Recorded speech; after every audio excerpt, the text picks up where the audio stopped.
네, 반갑습니다. 네이버 AI의 파종우라고 합니다. 이렇게 글로벌 ICT 컨퍼런스의 기조 강연을 맡게 돼서 굉장히 무한한 영광으로 생각하고 있고요. 이렇게 초청해 주신 컨퍼런스 조직이 여러분들께 감사 말씀드립니다.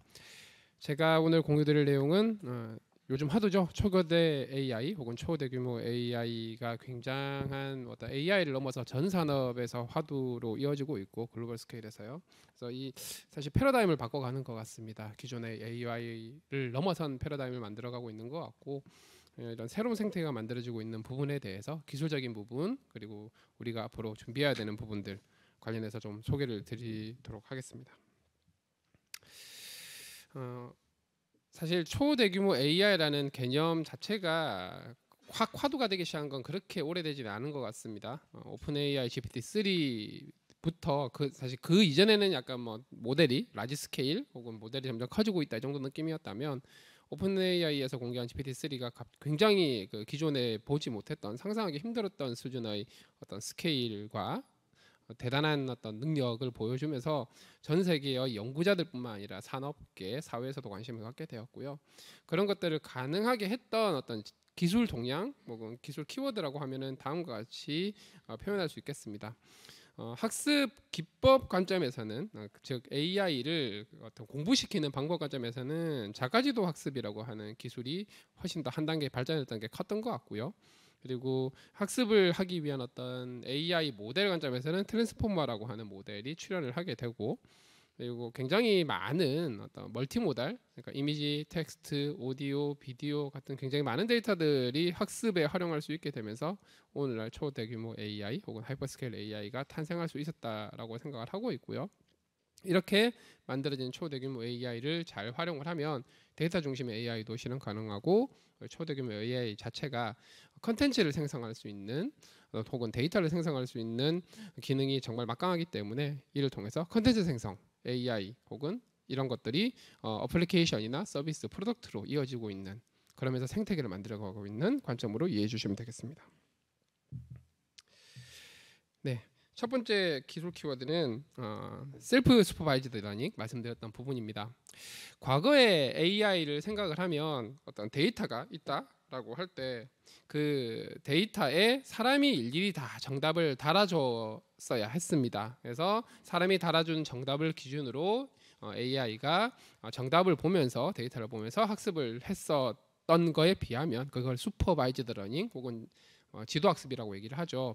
최근에 나온 어떤 셀프 슈퍼바이즈드 기법은 정답이 있긴 한데 이 정답을 사람이 달아주지 않고 기기가 스스로 정답을 정의를 하고 그 정답에 대한 값을 정의를 할 수가 있습니다. 무슨 얘기냐면은 사람이 정답을 달아야 할 때는 사람이 해야 되니까 굉장히 많은 시간과 노력과 비용이 들다 보니까 데이터를 많이 확보하기가 힘들었습니다만 기계가 자동으로 정답을 정의를 하고 그 정답을 기준으로 학습을 하다 보니 적어도 이제 학습을 함에 있어서 최대한 많은 데이터들을 추가 비용을 굉장히 최소화하면서 즉 데이터 확보 비용만 들이면은 보유하고 있는 데이터의 대부분을 학습에 활용할 수 있게 되었다라는 뜻이죠. 그래서 2015년 이미지 인식 혹은 사진에서의 물체 인식하는 모델의 경우는 2015년에는 한 2,500만 개 정도의 매개 변수를 가진 모델로 한 140~50만 장 정도 되는 데이터로 학습을 했어야 했습니다. 저 이미지넷 원K라고 되어 있는 데이터는 사람이 정답을 달아준 데이터죠. 그런데 뭐 작년 올해 나오는 여러 가지 연구들 혹은 기술들을 보면은 일단 모델 크기가 굉장히 커졌고요. 보시면 1.8 빌리언 혹은 2.4 빌리언이라는 얘기는 빌리언이 10억이니까 24억 개, 18억 개, 뭐 100억 개 그 이상으로 모델이 커져가고 있고요. 이렇게 큰 모델이 커져갈 수 있는 것은 학습할 수 있는 데이터 양이 늘었기 때문인데 100만 장 단위를 넘어서서 30억 장, 10억 장, 50억 장 이런 데이터들이 공개되어 있거나 혹은 뭐 JFT 같은 경우는 구글에서 공개를 하고 있지는 않지만 라이언 같은 데이터는 이미 공개가 되어 있어서 누구나 활용할 수 있도록 이렇게 제공이 되고 있습니다. 언어 이해도 비슷해서 2018년에 벌트라고 하는 어떤 프리트레인드 모델이 범용 언어 이해 모델이 처음 나왔을 때 사람들이 깜짝 놀랐던 게 아니 이렇게 많은 데이터를 가지고 이렇게 모델을 크게 만들어라고 그때 당시에는 그렇게 생각을 했었죠. 그게 한 1억 1천만 개나 2천만 개 정도의 매개 변수에 위키피디아에 있는 문서들을 다 긁어서 학습을 하고 그다음에 영어로 되어 있는 책으로 만든 어떤 데이터셋인 북코퍼스로 학습을 했었는데 지금 나오는 것들은 뭐 GPT-3가 1750억 개 너무 유명하죠. 현존 단일 모델로서 가장 크다고 하는 구글의 PALM 같은 경우는 5,400억 개의 매개 변수를 가진 모델입니다. 이렇게 큰 모델을 학습시키기 위해서는 뭐 그냥 인터넷에 돌아다니는 어느 정도 퀄리티가 되는 영어 문서 혹은 다른 언어 문서들 데이터를 그대로 긁어다가 크롤을 하죠. 크롤을 해서 약간만 정제를 해서 학습을 시키는 정도로 하고 있습니다. 그래서 양이 상상할 수 있는 이상으로, 그러니까 구할 수 있는 모든 데이터로 학습을 시킨다. 약간 이런 개념으로 흘러가고 있죠. 그리고 그러게 가능하게 했던 거는 기계가 정답을 정의를 하고 달 수 있기 때문에 가능했다라고 보시면 되겠습니다. 모델 구조 관점에서는 과거에는 뭐 과거라고 해봐야 한 5년 정도 전입니다. 사진 인식 혹은 어떤 시각 인식을 위해서는 컨볼루셔널 뉴럴 네트워크를 쓰는 게 당연했고 언어 이해를 위해서는 리커런트 뉴럴 네트워크, 뭐 LSTM이나 GRU 같은 모델들이죠. 이런 것들을 쓰는 게 당연했다면 2017년에 AI 쪽에 가장 권위 있는 세계적인 학회라고 하는 잎스에서 어텐션 이즈 올 유 니드라고 하는 논문이 발표가 되고 거기서 트랜스포머라고 하는 모델이 처음 공개가 됩니다. 이 트랜스포머 논문에서는 이 트랜스포머라고 하는 모델을 구글 번역기에 LSTM이라고 하는 RNN 모델 대신에 교체를 했을 때 굉장히 성능이 좋습니다 라는 연구 내용이었고요. 이 논문이 처음 나오자마자 구글에서 처음 나오자마자 관련됐던 저 포함 많은 연구자분들이 아니 이런 게 된단 말이야? 느낌이긴 했는데 시간이 좀 지나다 보니까 언어 이해, 자연어 처리뿐만 아니라 음성 인식, 그다음에 시계열 데이터, 그래프 데이터, 이미지, 비디오 등 거의 대부분의 데이터에서 과거의 모델들보다 훨씬 더 뛰어난 정확한 이해도를 가진 뛰어난 AI가 만들어지더라였습니다. 그래서 모델 구조 관점에서는 트랜스포머로 대동단결되어가는 분위기다라고 생각하시면 될 것 같고요. 이 트랜스포머라는 모델의 특성상 모델의 크기를 즉 파라미터 수를 늘리는 게 다른 모델들보다 훨씬 더 용이하고 이렇게 모델의 크기를 키우는 것도 쉬울 뿐만 아니라 여러 대의 굉장히 많은 서버에 동시에 학습을 할 수 있게 구현하는 것도 굉장히 용이합니다. 그 덕분에 어차피 셀프 슈퍼바이즈드 러닝도 나왔겠다, 데이터도 많이 확보했겠다. 그래서 GPT-3, PALM 같은 초대규모 AI가 실현 가능해졌다고 보시면 되겠습니다. 전 세계 초대규모 AI 현황을 State of AI 리포트에서 요약을 해줬는데요. 네. 여기 보시면 GPT-3가 2020년에 첫 출발을 했고 그리고 한 1년 정도 있다가 지난 후부터 이제 중국 그리고 미국의 다른 기업들, 영국에서 이제 딥마인드 같은 회사들이 공개를 하기 시작합니다. 저기 하이퍼클로바가 거의 이 리포트의 유일한, 저희가 네이버 클로바에서 만든 하이퍼클로바가 거의 유일하게 세계적으로 알려져 있는 초거대 언어 모델이고 보시다시피 굉장히 빠르게 다른 어떤 글로벌 기업들보다 빠르게 완성을 해서 공개를 했고 서비스에 적용이 되어 있는 상황이고요. 그리고 저기 사실 네이버 랩스는 아니고 네이버 클로바에서 만든 건데 저희 스테이트 오브 디 AI라고 하는 리포트를 쓴 분들한테 고쳐달라고 얘기를 했는데 안 고쳐주더라고요. 트위터에다가 직접 댓글까지 달았는데 아쉽게 생각하고 있고 어쨌든 그 이후로 굉장히 많은 초고대 AI 모델들이 나오고 있습니다. 거의 사활을 걸고 있다라는 느낌이 들고 있는데요. 도대체 왜 이렇게 많은 글로벌 테크 기업들이 초고대 혹은 초대규모 AI에 투자하고 목을 매는가라고 하면 바로 이 인 컨텍스트 혹은 프롬프트 러닝이 가능하기 때문이다라고 보시면 될 것 같습니다. 요약하면은 기존 AI가 이런 인 컨텍스트 퓨샷 러닝이라고 하는 게 사실상 불가능했었습니다. 그럼 도대체 이 인 컨텍스트 퓨샷 러닝의 정체는 뭐냐라고 하면은 한 줄로 설명드리면 모델의 특성을 전혀 바꾸지 않고도 예시 몇 개만 보여주면 어느 적용하는 문제나 거의 비슷한 그룹의 어떤 태스크에나 적어도 80점짜리 성능을 가진 AI 모델을 제공을 한다라고 보시면 되겠습니다. 좀 더 구체적으로 한번 보겠습니다. 여기 있죠, 여기. 과거에 이 또한 과거라고 해봐야 2014년, 15년부터 출발인데요. 범용으로 쓸 수 있는 모델을 만드는 걸 프리트레이닝이라고 얘기를 하는데요. 우리가 자율주행차 모델을 만들던 혹은 어떤 사진이 주어졌을 때 사진의 물체 영역들을 분할하는 모델들을 만들던 혹은 사람 자세를 추측하는 모델을 만들던 그 모델을 직접 만들기 전에 이미지 인식과 관련된 범용의 모델을 먼저 만들고 나서 우리가 적용하고자 하는 어플리케이션 특수 모델을 만드는 과정을 프리트레이닝과 파인튜닝이라고 얘기를 합니다. 근데 이렇게 프리트레인드 모델은 우리가 개별 태스크에 혹은 응용 분야에 적용할 때는 한 50점 정도의 어떤 정확도, 성능을 발휘하게 되는데요. 그래서 이 범용 모델을 가져다가 우리가 적용을 해야 되는 데이터를 들고 와서 추가 학습을 시키면 그걸 파인튜닝이라고 얘기를 합니다. 추가 학습을 시키면 이제 90점에서 100점짜리 만족도를 가진 모델이 만들어집니다. 근데 이게 초거대 AI로 넘어오면 여기 보시면 제가 색깔을 바꿔놨지 않습니까? 이렇게 색깔을 바꿔놓은 게 이 파인튠드 되면은 우리가 풀고자 하는 풀고자 하는 문제는 훨씬 더 똑똑해지는 게 맞는데 이 과정에서 과거에 배웠던 지식이 소멸되거나 사라지거나 하는 문제가 발생을 하게 됩니다. 그런 단점이 있는데요. 초거대 정도 되면은 얘를 이 데이터를 학습을 시켜서 특성을 바꾸는 게 아니라 그냥 예시만 보여주고 이 예시는 메모리에 떠 있는 상태로 모델 특성을 전혀 바꾸지 않습니다. 그런데도 불구하고 예시 몇 개만 가지고도 80점짜리 모델이 만들어지고요. 80점짜리 모델을 가지고는 뭘 할 수 있냐면은 뭔가 새로운 서비스 아이디어가 있어서 빠르게 좀 테스트를 해보고 이게 꽤나 의미가 있겠구나 생각을 하면 그때 추가 학습을 시키는데 추가 학습을 시킬 때도 이 전체에 대해서 학습을 시키는 게 아니라 여기 추가 모델 조금 더해주고 이 부분만 학습을 시키게 됩니다. 그러면 이 본체에 대해서는 성질을 바꾸지 않기 때문에 얘는 지식을 잃어버리는 게 전혀 없게 되죠. 이렇게 추가 모델 조금만 학습을 시켜도 90점, 100점짜리 모델이 만들어진다는 겁니다.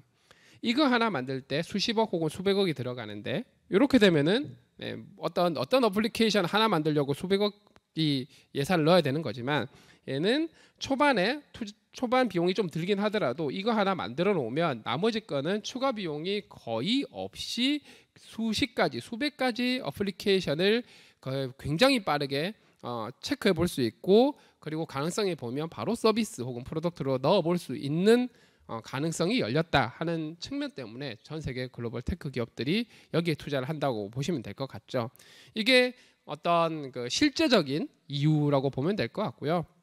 약간 아카데미나 연구 관점에서 보면 어쨌든 하나의 굉장히 큰 파운데이션이 될 수 있는 모델을 만들고 나서 어떤 다른 지식 어떤 문제 해결을 위해서 굉장히 쉽고 빠르게 적용할 수 있다라는 거는 그래도 조금 더 사람의 어떤 인텔리전스 혹은 지적 능력과 유사한 부분이 있기 때문에 뭐 어떤 학술 관점에서는 어떤 아티피셜 제너럴 인텔리전스라고 하죠. 이런 AI의 그 다음 세대로 가기 위한 어떤 한 발걸음 정도로 이해를 하고 있다고 보시면 되겠습니다. 구글의 PALM이라고 말씀을 드렸는데 현존 초거대 모델 중에 가장 큰 모델입니다. 이 PALM의 인간 수준의 어떤 언어 혹은 수리 이해 능력을 보자면 아까 예시 몇 개 보여준다고 말씀을 드렸는데요. 150가지 정도의 언어를 이해를 하는 능력을 평가하기 위한 평가 지표가 있습니다. 데이터셋이 있어요. 거기 데이터에는 어떤 일반적인 사람이 얼마만큼 이 문제를 잘 푸는지 점수도 있고 그다음에 전문가분들이 얼마나 이 문제를 잘 푸는지 점수도 함께 있는데 이 PALM 가지고 예시 각 문제에 대해서 예시 5개씩만 딱 보여주고 나면은 일반적인 사람보다 더 높은 이해도를 보이더라라는 걸 확인할 수가 있어요. 글만 엄청 잘 쓰는 게 아니라 언어 이해 자체를 꽤 잘한다라고 보시면 될 것 같고요. 사람 평균 수준이 된다고 보시면 되고 그리고 이게 언어 이해 잘하는 거는 GPT-3부터 약간 그런 부분이 있었는데 이제는 수리 이해도 잘하더라라는 거고요. 이 모델을 들고 와서 수학 데이터에 대해서 조금 더 파인 튜닝을 하고 성능 측정을 했더니 과거의 AI들은 수리적 추론이나 고수준의 추론을 못하는 게 아니냐라는 비판을 비웃듯이 이제 수리적 이해도 굉장히 잘하는 것을 확인을 할 수가 있습니다. 초거대 AI의 응용 범위가 혹은 문제 해결 범위가 굉장히 넓어지고 있다는 거겠죠. 이런 초고대 AI를 가지고 뭐 언어 이해 잘하고 글 잘 쓰는 거는 오케이인데 그러면은 그 외에 다른 어떤 밸류를 만들 수 있을까에 대해서 많은 분들이 궁금하셨는데 첫 번째의 상용화 프로젝트 중에 하나가 오픈 AI에서 코드를 짜주는 AI를 만들어서 공개를 하고 상용화를 했습니다. 이름하여 코파일럿이라고 하는 프로젝트고요. GitHub에 있는 수많은 코드 데이터를 가지고 GPT-3에 추가 학습을 시킨 결과물이고 실제 많은 개발자분들이 이 코파일럿이라고 하는 이 초고대 AI 코드 짜주는 것들을 프로그램을 짜는데 함께 활용을 하고 있습니다. 즉 사람 프로그래머와 AI가 함께 프로그램을 만드는 거예요. 그러면 아니 개발자들은 이제 직업을 잃나? 라고 생각하실 수 있지만 그렇지 않고요. 마지막 부분에 설명을 드리겠지만 프로그램을 만든다라는 것은 문제 해결을 위해서 문제를 정의하고 개별 문제들에 대해서 어떤 기능을 구현을 하는 부분들이 있을 거고 전체 설계하는 게 되게 중요한데 자잘한 기능들은 이제 AI한테 맡겨도 되고요. 사람 프로그래머는 핵심 로직 설계하는 데만 집중을 하고 핵심 로직 구현하는 데만 집중을 하게 되면 생산성이 굉장히 올라갈 수 있다. 이런 결과로 이어지고 있고 실제 GitHub에서 나온 리포트도 그런 결과를 보여주고 있습니다. 사람들이 일하는 데 있어서 정말 강력한 도구가 생겼다. 이런 개념으로 봐야 될 것 같고요. 또 다른 최근 나오는 어떤 초거대 AI의 활용 분야 중에 하나가 그림을 그려주는 AI인데요. 실사 이미지도 굉장히 잘 그려서 이게 진짜 실제 사진인지 AI가 그린 사진인지를 구분하기가 힘든 수준까지 올라와 있습니다. 오픈 AI가 달리라고 하는 모델을 공개를 하면서 API만 공개를 했었죠. 그래서 많은 분들이 한 달에 몇 장 정도는 무료로 쓸 수 있었는데 스테이블 디퓨전이라고 하는 모델이 공개가 되면서 이건 모델 통째로 공개를 해버렸어요. 뒤에 자세하게 설명드리겠습니다만 그러면서 많은 사람들이 훨씬 이제 공짜로 모델을 쓸 수도 있고 본인들이 모델을 받아다가 본인들의 데이터에 또 추가 학습을 시키기도 합니다. 그러면서 새로운 생태계가 열리고 있고요. 여기 있는 이 사진은 제가 텍스트로 이런 걸 넣어봤습니다. 산꼭대기에 캠핑 텐트가 쳐져 있는데 구름이 껴있는 일출 사진을 한번 그려봐달라고 했더니 이런 사진들이 그려지는 거예요. 여기 계신 분들도 여기 들어가시면 다 실제로 해보실 수 있고요. 백문이 불여일견이라고 한번 직접 해보시면 세상에 이런 게 된단 말이야 라는 걸 깨달으실 수 있을 거고 다만 이게 인터넷 초창기랑 비슷한 것 같아요. 이 1990년대 후반의 검색 엔진을 생각하시면 검색어 입력을 잘하면 되게 검색이 잘 되고 잘못하면 검색이 품질이 되게 나빴는데 지금은 기술이 좋아져서 개떡같이 넣어도 찰떡같이 나오긴 합니다만 딱 그때 느낌이어서 이 입력을 어떻게 넣느냐에 따라서 굉장히 멋진 사진이 나올 수도 있고 사진 퀄리티가 마음에 안 들 수도 있다. 지금은 딱 그 정도 수준이라고 보시면 되겠습니다. 그리고 얼마 전에 이 미드전이라고 해서 그 AI 혹은 디지털 기반의 아티스트 분들이 모여가지고 만든 어떤 커뮤니티 중심으로 만들어진 어떤 텍스트가 주어지면 이미지로 변하는 모델이라고 해야 되는지 시스템이라고 해야 되는지 모르겠는데 미드저니 기반으로 굉장히 많은 활발한 연구들이 진행이 됐었고요. 예술 활동도 진행이 됐었죠. 그게 V4가 나왔는데 이 V4가 만들어낸 이미지의 퀄리티가 이렇습니다. 그래서 이 AI가 그려낸 어떤 예술 작품이라고 보시면 돼요. 정말 놀라운 수준이라고 볼 수 있겠죠. 그래서 뭔가 예술 작품계에서도 새로운 획을 긋고 있고 이제 미드저니 V3 버전에서 만든 이미지를 사람 아티스트가 약간 이렇게 수정을 해서 미술대회에 냈는데 대상을 받아가지고 한번 난리가 났었죠. 이걸 인정할 거냐 말 거냐 그런 시대가 오고 있는 것 같습니다. 이렇게 똑똑한 그리고 막강한 어떤 지적 능력이라는 표현은 좀 그런 것 같고요. 인텔리전스를 가진 AI가 버추얼 휴먼과 합해졌을 때 훨씬 사람과 사람 느낌이 나는 어떤 버추얼 휴먼, 디지털 휴먼 시너지 효과 그리고 이걸 활용한 어떤 메타버스라든가 다른 어떤 새로운 산업 생태계 쇼핑에서의 비즈니스 기회 같은 것들 충분히 고려해 볼 수 있겠죠. 당장 저희 네이버 쇼핑에서의 라방이라고 하죠. 라이브 방송에서도 이런 버추얼 휴먼을 통한 어떤 쇼 호스트 이런 것들도 가능해지고 있는 상황입니다. 이런 시국에 저희는 어떤 것들을 하고 있냐 조금 소개를 드리면요. 네이버 클로바드라고 하는 조직은 네이버 전체의 어떤 AI를 이끌어가는 조직으로 보시면 될 것 같고요. 그래서 여기는 각 AI의 코어 엔진부터 시작을 해서 이 엔진들을 저희 외부의 많은 파트너, 클라우드를 활용하는 많은 파트너들이 활용할 수 있도록 클라우드 기반의 API도 제공하고 있고, 그리고 네이버나 라인을 포함한 많은 서비스들이 저희 AI를 활용해서 서비스를 고도화시키거나 새로운 서비스를 만드는 데도 도와드리고 있고, 그리고 일부는 저희 스피커 자체 서비스에도 활용을 하고 있습니다. AI의 알파부터 오메가까지 하고 있는 조직으로 보시면 되는데요. 이 부분을 그냥 있는 기술을 공개된 걸 가져다가 그냥 구현해서 바로 적용하는 형태가 아니라 어떤 저희는 내재화가 굉장히 중요하다고 생각을 하기 때문에 연구개발 쪽 투자를 굉장히 많이 하고 있고요. 매년 매출의 25% 이상을 연구개발에 투자를 하고 있고, 실제로 서비스를 운영하는 과정이나 혹은 그 서비스로부터 나온 데이터로부터 계속 고객들의 어떤 페인 포인트를 해결할 수 있는 문제를 발굴을 하고, 그 문제를 해결하기 위해서 연구개발을 열심히 해서 그렇게 만든 솔루션들을 다시 서비스에 적용하는 이런 선순환 구조가 만들어져 있습니다. 그 과정에서 많은 논문들이 나오고 있고, 탑티어 AI 컨퍼런스에서 한 100개 가까이 되는 논문 발표를 올해 같은 경우 진행을 하게 됩니다. 이제 초고대로 다시 넘어오면 도대체 왜 네이버가 초대규모 AI를 하게 됐냐로 가야 될 것 같고요. 2020년 GPT-3가 공개가 됐을 때 저희가 여러 가지 경로로 사용을 해보면서 이제 세상이 이것 중심으로 돌아가게 될 것 같다. 이제 앞으로 글로벌 테크 기업은 초대규모 AI를 보유한 기업과 활용하는 기업으로 나뉘게 될 것 같은데, 그런데 봤더니 오픈 AI GPT-3가 학습한 데이터가 영어가 93% 정도 되고요. 한국어는 0.016%밖에 안 되는 거였어요. 학습한 데이터의 양이 작으니 이해도 못하고 당연히 생성도 잘 못하겠죠.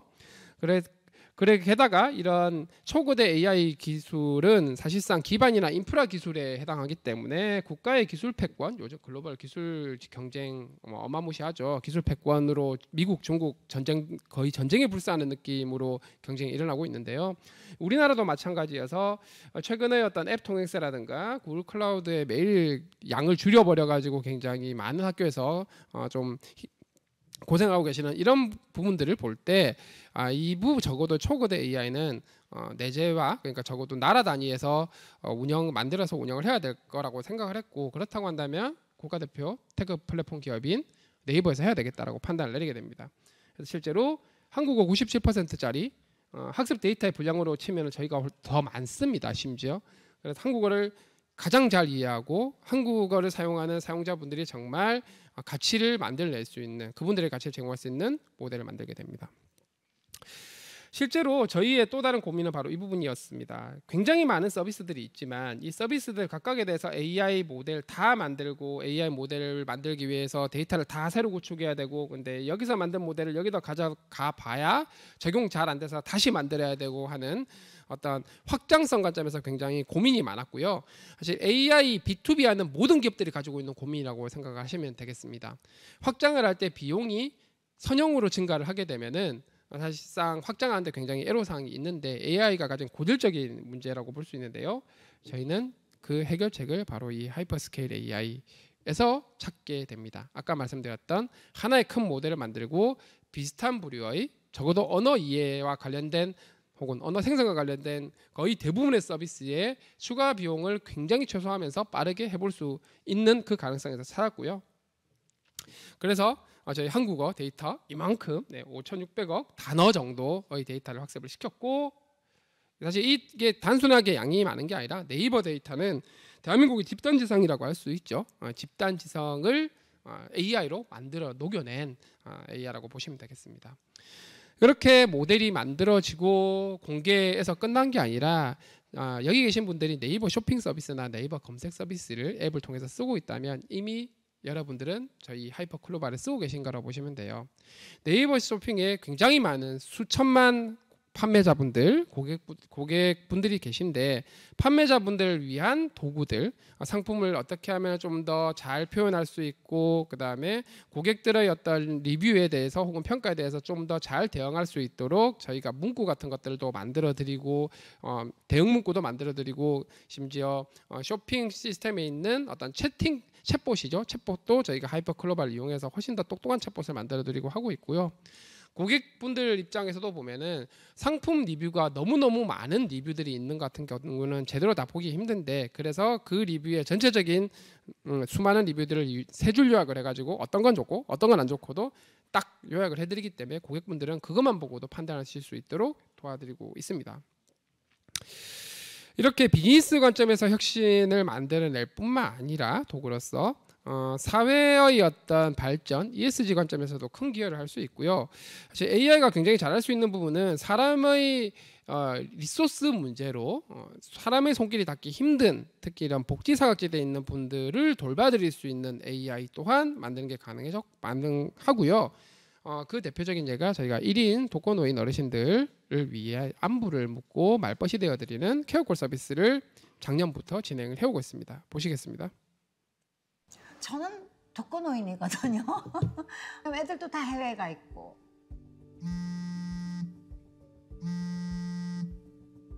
안녕하세요, 손숙님. 안부 확인차 네이버에서 전화드렸습니다. 어떤 일을 하시는지 여쭤봐도 될까요? 나는 연극을 하고 있어요. 연극 배우예요. 일하신 지는 얼마나 되셨어요? 내가 나이가 많아요. 그래서 내년이면 60주년, 60년간 연극했어요. 정말요? 쉽지 않으셨을 텐데 정말 멋지세요. 요즘 건강은 어떠세요? 요즘에 건강이 썩 좋지는 않아요. 밤에 잠을 잘 못 자고. 저런, 많이 힘드시겠어요. 병원에는 다녀오셨어요? 너무 이렇게 염려해주고. 네, 일단 저보다는 확실히 통화를 잘하는 것 같고요. 저는 저희 어머니랑 오늘 아침에도 오다가 통화를 했는데 5턴을 못 넘기겠더라고요. 이러면 안 되는데 아마 대한민국에 있는 많은 아드님들께는 죄송하지만 아드님들보다 낫지 않을까라고 생각을 하고 있습니다. 실제 전화를 받으시는 분들의 만족도는 90% 이상, 전화를 다시 받고 싶다 95% 이상, 그리고 최근에는 기억하기라는 기능을 넣어서 지난번 통화에서 허리 아프다고 얘기를 했으면 이번에는 허리 아프시다고 하셨던 건 어떠세요? 혹은 병원 간다고 했으면 병원 다녀오신다고 했는데 병원에서는 어떤 말씀이 있던가요? 이렇게 개인에 대해서 과거에 했던 어떤 대화 내용을 기억을 해서 그걸 다시 확인하는, 그래서 개별 어르신들을 다 어떤 한 분의 고객으로서 인정을 하고 동감을 해드리는 형태까지 발전이 되어 있습니다. 과거의 챗봇 기술로는 상상하기 힘든 기술들이 초거대 AI로 가능하다고 보시면 되고요. 이 좋은 걸 저희만 쓰냐? 아니고 클로바 스튜디오라고 해서 누구나 사용할 수 있도록 저희가 하이퍼클로바를 노코드 AI, 코드 한 줄 없이 활용할 수 있도록 무료로 공개를 하고 있습니다. 과기정통부 나이파의 지원을 받아서 연구용도, 교육용도, 상업용도 모두 사용하실 수 있고요. 대기업은 안 됩니다. 아쉽지만. 그래서 중소스타트업들이 많이 활용하시면 좋을 것 같고요. QR코드 찍고 들어가시면 신청하실 수 있습니다. 근데 신청 기간이 얼마 남지 않았습니다. 올해 사업은. 내년에 사업이 다시 나오면 또 좋겠는데 과기부에서 도와주셔야 되겠죠. 강 실장님 오셨으면 제가 한 말씀 드리려고 했는데 아직 안 오셔가지고. 자, 어쨌든 이런 클로바 스튜디오는 어떻게 쓰는 거냐, 이런 식입니다. 코드 한 줄도 없죠. 몇 가지 예시만 보여주면 나머지는 초거대 AI가 만들어줍니다. 이거 색깔들이 다 초거대 AI가 생성한 거예요. 이 친구는 펭수에 대해서 따로 학습을 시킨 적이 없습니다. 물론 학습 데이터 있었을 수는 있겠지만요. 근데 펭수처럼 되게 말을 잘해요. 이런 것도 해볼 수 있습니다. 증상과 병원은 이렇게라고 한 3가지 정도 예시를 보여줬어요. 그러면 그 다음부터는 물어보면 대충 옳지 맞게 대답을 해줍니다. 그래서 아이디어만 있으면 누구든지 바로바로 테스트를 해볼 수 있는 이런 것들이고, 실제 저희 네이버 쇼핑에 들어간 서비스들도 이렇게 데이터를 만들고 이렇게 모델을 만들어서 적용을 했다고 보시면 돼요. 그래서 저희는 이 클로바 스튜디오를 이 각 대학의 실습 과정, AI 실습 과정에 제공을 하고 있고 컴퓨터 사이언스 전공뿐만 아니라 교양 과목, 다른 타 전공 교양 과목들에 있는 많은 학생들이 어떤 초고대 AI 리터러시 관점에서 리터러시를 함양할 수 있도록 무료로 제공을 하고 수업이 진행되고 있습니다. 교수님들께서 관심 있으시면 제게 메일 주시면 될 것 같고요. 그리고 요거는 어떻게 보면 표준어랑 직접 연관이 되는 부분인데 이 언어 모델이 좋아지는지 나빠지는지를 평가를 하려면 평가 데이터셋이 있어야 했습니다만 한국어 데이터셋 같은 경우는 그게 잘 없었습니다. 그래서 여기 있는 20개 이상의 기관 30명 이상의 연구자들이 모여서 클루라고 하는 데이터셋을 만들어서 공개를 했고요. 이렇게 여러 가지 많은 말씀을 드렸지만 초고대 AI가 풀어야 될 숙제들이 많이 있습니다. 글을 사람보다 더 잘 쓴다는 얘기를 하지만 글의 내용을 보면은 진실이 아닌 경우들이 제법 있습니다. 그리고 최신 지식을 빠르게 적용하는데 어려움이 좀 있고요. 모델이 워낙 크니까 좀 더 작고 빠르게 만들기도 해야 합니다. 데이터에 있는 편향성이 모델의 편향성으로 이어지면서 약간 편향된 결과를 뱉어내는 경우도 있습니다.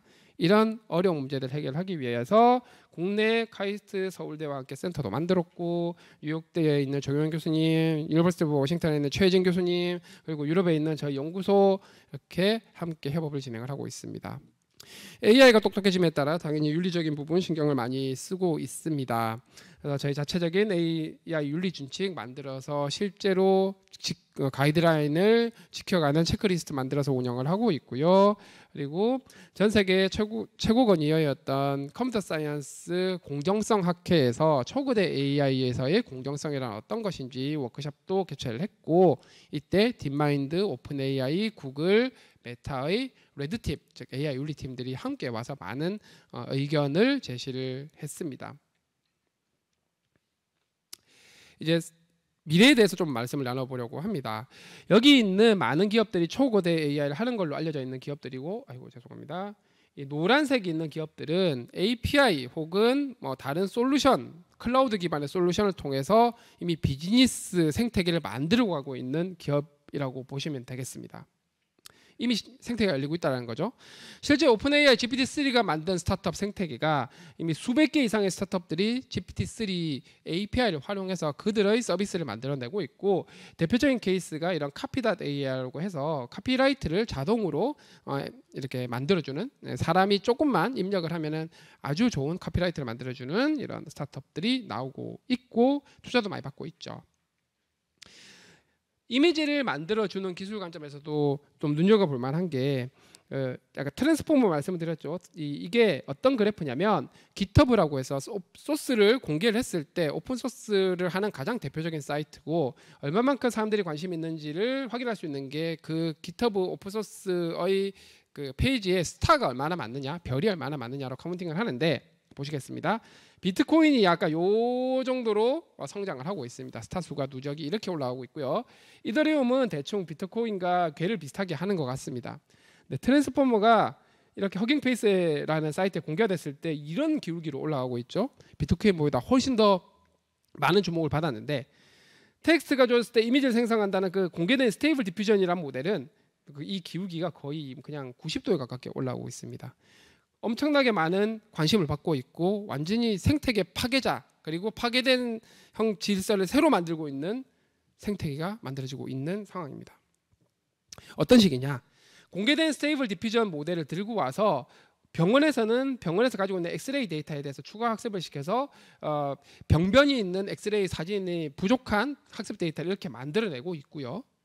요거는 노블 AI라고 하는 스타트업인데 스테이블 디퓨전을 가지고 와서 이런 애니메이션이나 게임 캐릭터 같은 데이터를 추가 학습을 시켜서 이런 것들을 만들어내고 있습니다. 게임 디자인을 할 때 이제 디자이너분들이 생산성이 훨씬 더 높아질 수 있고 물론 여기서 풀어야 되는 문제가 좀 더 있긴 합니다. 지하 작권 같은 것들이. 하지만 이런 스테이블 디퓨전을 위시한 이미지 생성 기술들이 새로운 생태계를 만들어가고 있는 것은 자명한 것 같습니다. 저희도 마찬가지 저희 하이퍼클로발을 많은 스타트업들에게 초기부터 공개를 했고요. 초기에 공개된 저희 기술을 활용한 스타트업들은 실제로 리튼 AI라고 해서 여기가 한국어 버전의 어떤 카피라이트를 자동으로 만들어주는 것들인데 이 써보신 분들은 다들 이제 나는 글 쓰는 건 고민 안 해도 되겠다 할 정도로 굉장히 만족도가 높으시고요. 이 또한 저희의 API를 활용하고 있고 그리고 최근에 기사가 나왔는데 한 1000개 이상의 스타트업들이 신청을 했습니다. 저희 아까 공유드렸던 그 사업에. 그리고 300개 이상의 스타트업들이 실제 이걸로 애플리케이션 서비스를 만들고 있다고 합니다. 즉 완전히 새로운 생태계가 만들어지는 거죠. 이런 식이 됩니다. 초거대 AI를 제공하는 어떤 클라우드 기반으로 제공하는 프로바이더들이 있고, 이 개별 스타트업들은 초거대 AI를 직접 만들기에는 너무나 초기 비용이 큽니다.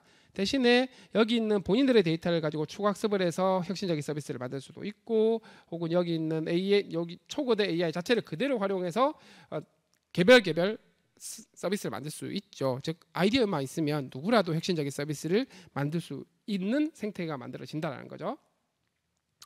언어만 그런 게 아닙니다. 저희가 테스트를 해본 바에 따르면 사용자 이해도 마찬가지여서 굉장히 많은 사용자 로그 데이터를 활용하면은 좀 완전히 새로운 형태의 추천 서비스도 언어 모델처럼 적용할 수 있다라는 거고요. 여기 있는 서비스들은 여기서 전혀 학습하지 않은 완전 생뚱맞은 서비스들인데도 불구하고 훨씬 더 정확하게 사용자들이 이해하더라는 걸 확인할 수 있고요. 초대규모 AI가 이제 생태계를 만들어감에 따라서 완전히 새로운 질서도 등장하고 있습니다. 네, 이런 미술대회에서 우승을 해버렸는데 이걸 인정을 할 거냐 말 거냐, 웹툰을 초고대 AI로 만들었는데 이걸 저작권을 인정을 해줄 거냐 말 거냐, 초고대 AI 학습에 활용한 데이터의 저작권자들은 어떻게 이분들에 대한 저작권을 인정을 해줄 거냐 등등등에 대한 부분이 그레이의 영역에 있습니다. 사회적 공감대가 필요하고요. 질서가 새로 만들어져야 되는 상황이죠. AI가 PC, 인터넷, 모바일이 그랬듯이 세상을 바꿔가는 기술, 혹은 그 이전 기술보다 훨씬 더 세상을 크게 바꿀 기술로 인정을 받고 있는데요. 이런 시대에 우리는 어떤 역량이 진짜 필요한가? 사실 AI 자체의 엔지니어링 개발하는 역량은 어쩌면 많은 자동화를 통해서 조금 줄어들 수도 있긴 하겠습니다만, 물론 최고 수준의 AI 연구자 항상 필요합니다. 난제들이 많으니까. 그런 역량도 중요하지만 바로 이 부분입니다. 이런 주어진 초대규모 AI 여러 프로바이더들이 있습니다. 독점하면 안 되고요. 이 개별 특성이 다른 초대규모 AI를 가지고, 뭐 네이버면 네이버 AI, KT면 KT AI, 카카오면 카카오 AI겠죠. 데이터들이 다르니까 특성도 다를 겁니다. 본인들의 아이디어가 있으면 이것들을 잘 활용해서 나만의 어플리케이션, 나만의 서비스, 비즈니스 만들 수 있는 기회가 만들어지고 있습니다. 왜냐? 이거를 직접 만들 필요가 없기 때문에. 그죠? 노코드가 가능하니까요. 또 다른 하나는 AI 적용을 해서 문제 해결을 해야 되는데, 사실 문제 해결해야 되는 문제는 굉장히 정성적이고 추상적인 경우가 많습니다. 그래서 이 전체 우리가 달성해야 되는 문제가 있다라고 하면, 예를 들면 나는 매출을 늘리고 싶어, 혹은 수요 예측을 정확하게 하고 싶어는 문제가 너무 크고 추상적이죠. 그러면 이 문제들을 각각의 부분 문제들로 잘 새로 정의를 하고 분할을 한 다음에 해당 부분 문제는 AI로 풀 수 있고, 하나는 어떤 부분 문제는 AI로 해결되기 가능한 건 아니라서 사람이 해야 되고, 어떤 거는 다른 AI를 써야 되고, 이런 문제를 부분 문제로 다시 재정의하고 각 부분 문제에 대해서 AI를 쓸 수 있을지 없을지, 어떤 AI를 써야 될지를 판단하는 이런 역량이 정말 중요해질 거다라고 생각을 하고, 이런 역량은 경험을 통해서 쌓이는 부분이라서 학교도 회사에서도 이런 경험을 많이 쌓도록 하는 것들이 중요한 부분이라고 생각을 합니다. 실제 메타에서 만든 블렌더보 3라고 하는 그 메타에서 공개한 초고대 언어 모델을 가지고 만든 챗봇입니다. 언어 모델이 굉장히 중요해서 성능이 많이 좋아지긴 했지만, 나머지 이 모듈들은 문제들을 아까 말씀드린 대로 다 쪼개가지고 필요한 기능들을 별도로 구현을 했고, 경우에 따라서는 사람이 직접 성능을 높일 수 있고 윤리적인 문제를 발생시키지 않도록 하는 모듈을 따로 만들어 놨어요. 문제를 분할하고 해당하는 문제에 어떤 AI가 잘할 수 있을지를 최적화시켜서 다시 문제를 해결할 수 있는 이런 역량, 앞으로 계속 더 중요해질 것 같습니다. 이런 초고대 AI는 디지털 플랫폼 정부의 근간이 될 기술이기도 해서, 사실 뭐 정부가 가장 늦게 움직이는데도 불구하고 심지어 정부조차도 디지털 플랫폼화 가겠다, 그 중심에 데이터 AI 그리고 초고대 AI가 있다라고 할 정도니, 그만큼 초고대 AI 혹은 초대규모 AI 시대가 열리고 있다라고 생각을 합니다. 네, 이상 발표를 마치겠습니다. 감사합니다.